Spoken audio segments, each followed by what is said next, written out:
Сәлеметсіздер ме балалар? 1-ші сынып 84-ші сабақ математика сабағы. Бүгінгі тақырыбымыз минут, уақыт, сағат екен. Бір сағатта қанша минут барын білесің? Бір сағатта бізде 60 минут бар екен.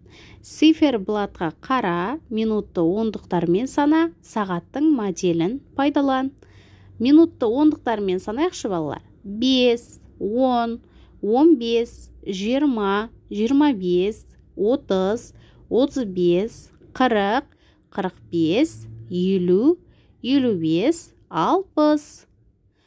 Міне, ондықтармен санайтын болсақ, осылай екен балалар. Бірінші есепке қарайық. Неше минут өтті дейді. Бірінші сағатта Айжанның сағаты 1-ден 10 кетті.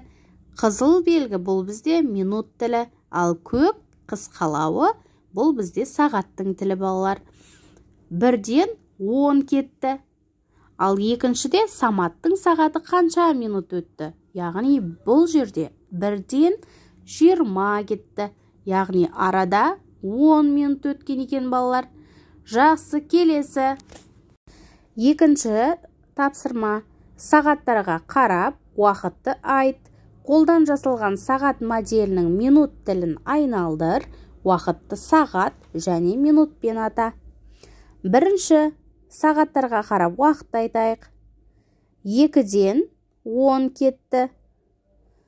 Екінші сағатта 3,5 болды. 3-тен 30 кетті.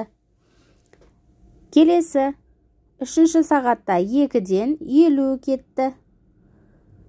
Және 4-ші сағатта 4-тен 20 кетті.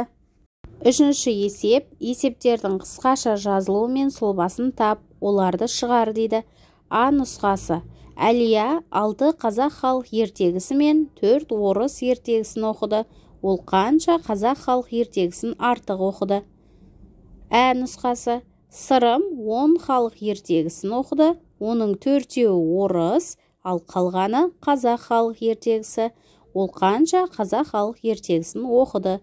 Сонымен, сызба нұсқамен сәйкестендіретін болсақ балалар, бұл жерде бірінші сызба нұсқаға Ә нұсқасы сәйкес келеді, ал А нұсқасына екінші сұлбамыз сәйкес келеді екен. Төртінші есеп, сандарды таңдап, мәні 9-ға тең болатын мысалдар құрастыр. Біріншіде 4-ге 5-ті қоссақ 9, 8-ге 1-ді қоссақ 9.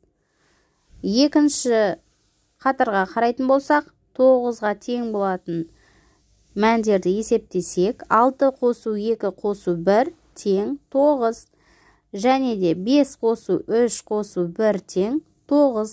Міне балалар, есепті осылай шығарамыз. Сау болыңдар, каналға жазылып алыңдар.